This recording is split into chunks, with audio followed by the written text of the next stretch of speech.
And while we're on this subject of Justice League, I'm going to head into some murkier territory now, because there's kind of a hot button topic, a hot button issue that I haven't recorded a podcast since it began. So this is going to be my first chance, really, to sort of share my opinions on what happened with Cyborg and Ray Fisher and his ongoing sort of campaign to get accountability out of what happened during the shoot of Justice League. You know, he's got an axe to grind with Joss Whedon, and he's got an axe to grind with Geoff Johns. And, so let's talk about this a little bit, okay? So, as best as I can understand what has gone on, okay? Or actually, let me recap for those of you who perhaps have been outside of this bubble. Ray Fisher is basically threatening via social media that, there have been crimes committed on the set of Justice League, and that the parties that need to be punished for said crimes have yet to be held accountable for them. And that he wanted an independent investigation handled by the studio. And essentially, he's trying to get some people into some serious trouble over what happened on the set of Justice League. As of yet, he hasn't really released too many details on what sort of workplace abuses he endured. But he has definitely sort of pointed fingers at not just Joss Whedon and all those other people, but he's definitely gone after Geoff Johns, which has led to a split within the DC fandom, because there's people who love Geoff Johns and what he's contributed to DC, and there's people who love Ray Fisher's Cyborg and in general all of the Snyder versions of all these heroes, and who have felt so upset for so long about how much of the original vision for Snyder's characters was derailed. So there's a lot of people who are on the Ray Fisher side. There's a lot of people who are on the Geoff Johns side. And I think before we kind of get into any of that, we should also do a little bit of history here. Because what happened with Geoff Johns and Joss Whedon and Justice League in general, we all know was like an unprecedented situation, okay? Where they took this multi-million-dollar huge blockbuster that they had been building to for a few years that was going to be their answer to Justice League, and they hired a new director. They dumped the old script. They were reshooting it like weeks before the theatrical cut. It was an entire freaking ordeal. But remember, the biggest crime here was that they did it without altering the release date. The studio made this choice to do a complete creative overhaul of Justice League and bring in a director who couldn't be more different from Snyder in terms of Joss Whedon.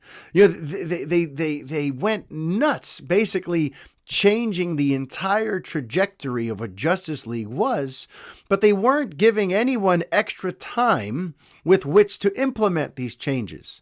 Ordinarily, if a studio is having concerns about a sequel, they delay the movie and they go, okay, we got to work on this script. We have to realign the budget. We have to, handle this in a responsible way. But Warner Brothers didn't do that.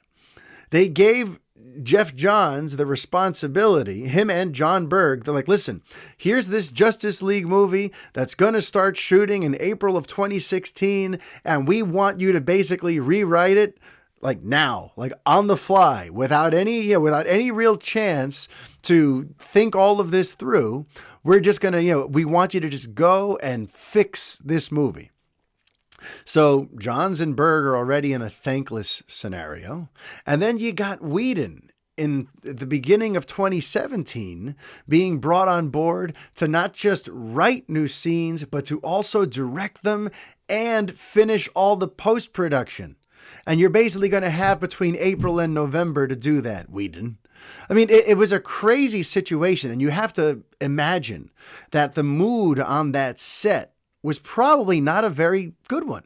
It was probably pretty tense because you have a lot of people working very hard on different ends of this. You have the original Snyder cast who had all sort of signed up for that vision and for that version of what was going to happen. And then you had the movie studio wing of things and the DC wing of things that had sort of made the collective decision that we don't want to go there anymore. So here's what we're doing now, and forget about what you were doing before. And meanwhile, the artists just have to kind of make sense of it. The actors just kind of have to get these costumes back on and do what the studio's telling them to do, because they're just employees. And unfortunately, now their heart's been ripped out of their chest because it's not the movie that they thought they were making. And the characters aren't going on the arcs that they thought they were going to be going on. And it's my understanding that Ray Fisher, in particular, took that very personally, because he had apparently worked fairly hand in hand with Snyder and Terrio on the arc for Cyborg. He had kind of, it was sort of a personal thing for him to kind of help, construct where his Cyborg was going to be going and how he was going to get there. And remember, Snyder had once called Cyborg the heart of the Justice League movie. So we know that Cyborg was supposed to play a very important part in this movie. And ultimately, once Whedon came on board, that theatrical cut, the new script that they decided to shoot, Cyborg became a bit of an afterthought. So Fisher took all of that very kind of personally. It was very hard for him to now see all of this stuff that he had poured a lot of thought and heart and energy into filming and creating with Snyder and Terrio.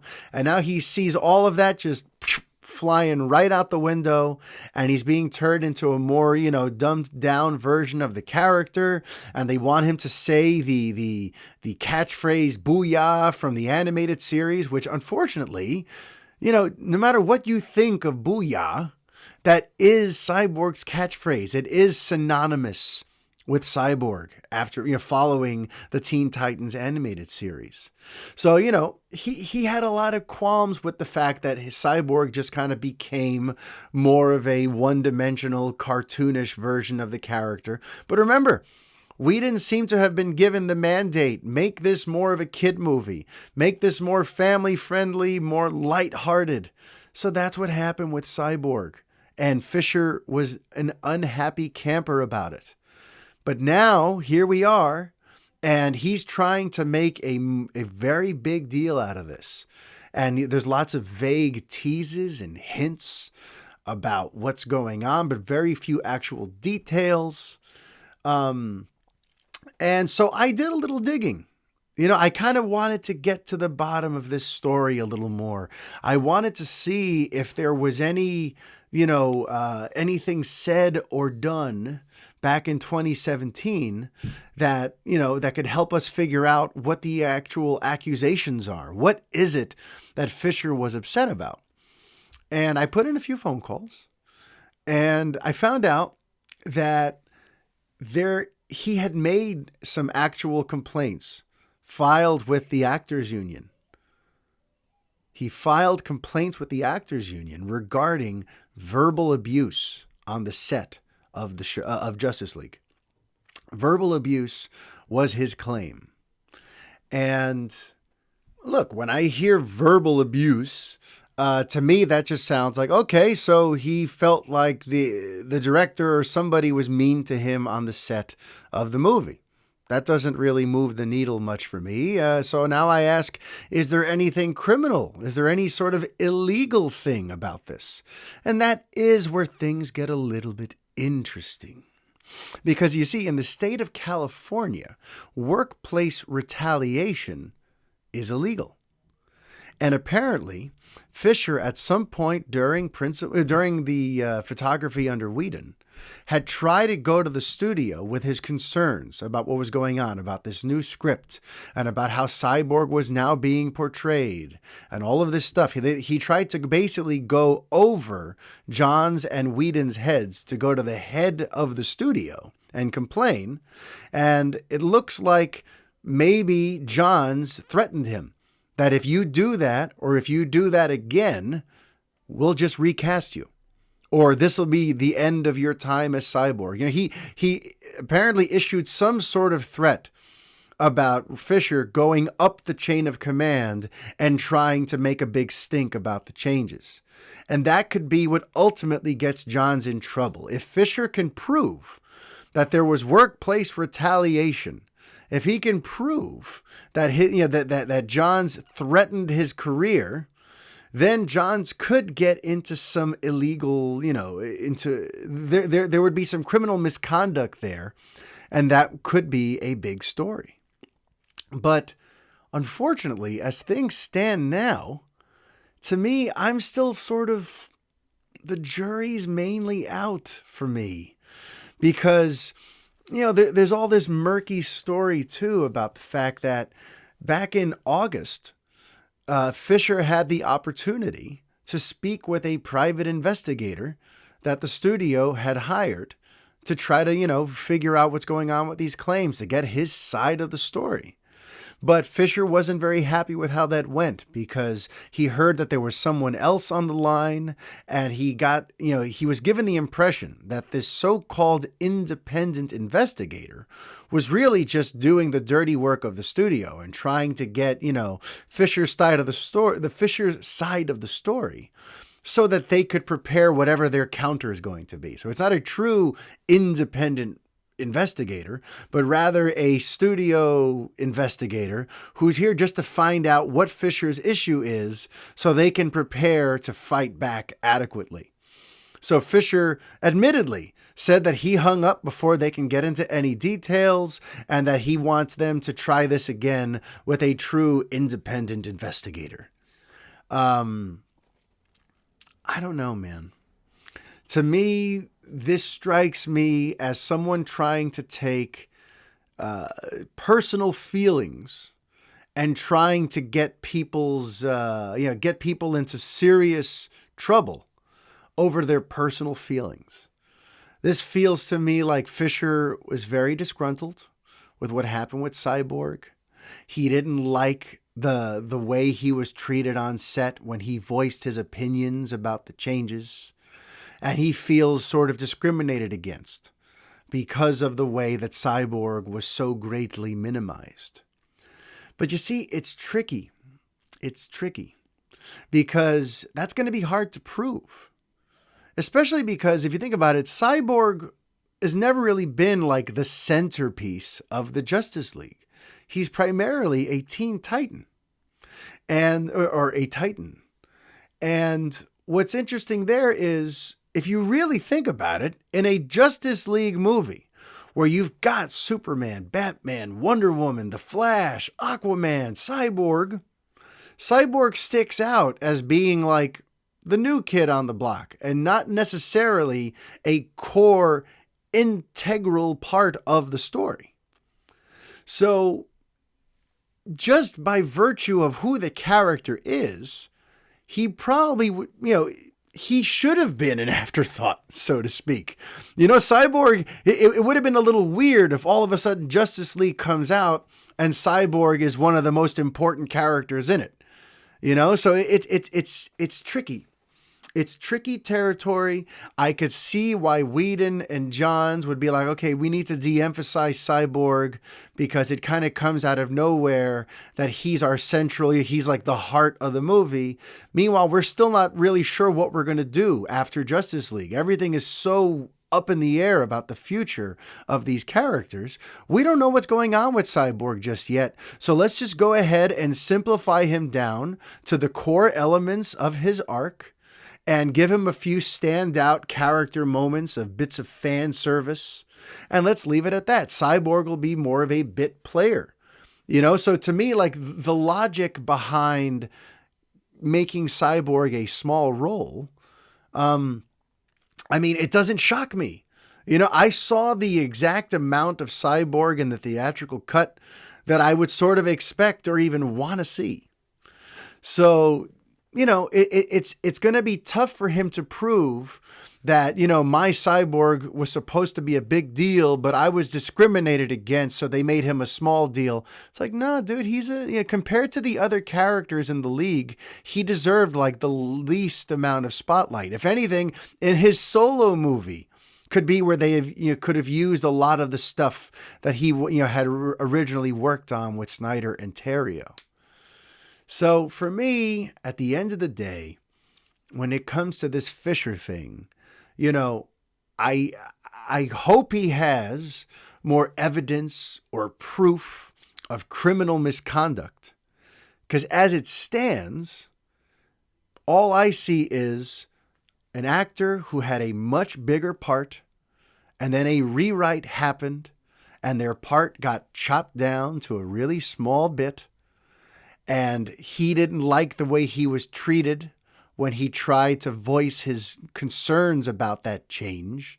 And now he's trying to get the people who made the changes to be held liable, to get them in trouble.